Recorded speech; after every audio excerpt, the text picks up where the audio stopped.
경기도가 기존 GTX 노선이 지나지 않는 지역에 GTX 노선을 신설하는 GTX 플러스 사업을 추진 중인데요.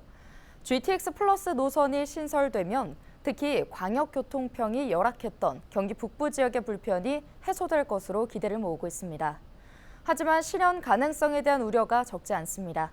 이런 가운데 국회에서 GTX 플러스의 문제점과 해법을 논의하는 토론회가 열렸는데요. 김신혜 기자가 취재했습니다. 지난 4월 경기도가 공개한 GTX 플러스 기본 노선 안에는 포천과 인천을 연결하는 G노선 신설이 포함됐습니다.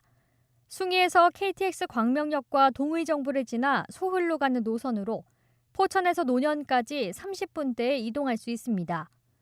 GTX G노선이 신설되면 경기 북부에서 유일하게 철도가 없는 포천 지역 주민들의 불편이 크게 해소될 것으로 기대됩니다. 목표는 신규 노선을 제5차 국가철도망 구축 계획에 포함시키는 것. 국회에서 GTX 플러스의 성공 추진을 위한 토론회가 열렸습니다. 예상되는 문제점을 진단하고 해법을 모색하기 위한 자리입니다. 가장 큰 과제로는 예산과 수요 확충이 꼽혔습니다. GTX 전체 사업에 100조 원이 넘는 막대한 예산이 드는 데다 운행이 시작된 GTX-A의 이용률도 예상보다 저조하기 때문입니다. 주제 발표에 나선 박경철 경기연구원 실장은 기존 대중교통 이용객을 GTX로 흡수하는 전략이 필요하다고 제안했습니다. 그러려면 적정한 요금 정책을 도입하고 철도와 버스의 중복 노선을 정비해야 한다고 설명했습니다.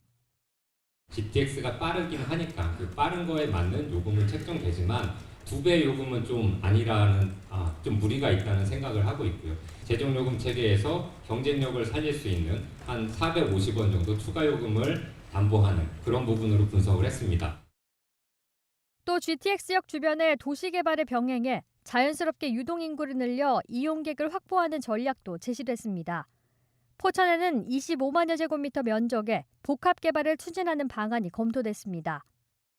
이렇게 해서 개발 전략을 가지고 하면 전체 여의도의 한 80% 면적의 세대수는 5만 세대, 인구는 12만 6천 명 정도가 거주할 수 있는 도시개발 사업을 구상을 할 수가 있었습니다. 토론회에 앞서서는 GTX 플러스 노선이 지나는 지역 국회의원과 지자체장의 상생협력 협약식도 열렸습니다. 국회의원들은 관련 법률 제정 등에 노력하겠다고 서명했습니다. GTX 플러스 G 노선이 개통하게 된다면 포천 시민 여러분들이 편하게 직접 서울로 연결될 수 있다는 점에서 굉장히 뿌듯하고요. 앞으로 이 GTX 플러스 노선이 G 노선이 차질 없이 진행될 수 있도록 여야가 힘을 모아서 또 경기도와 함께 해 나가겠습니다. 한 전문가는 철도 개설에 평균 18년이 걸리는데 협의 기간이 10년 이상으로 조사됐다며 협약이 진행된 점을 높이 평가했습니다. 가장 첨예하게 만나는 이해관계 당사자들이 일단 합의를 했다는데 앞으로 좀 빨리 추진할 수 있는 근거를 마련하지 않았나라는 생각을 하고 있고요.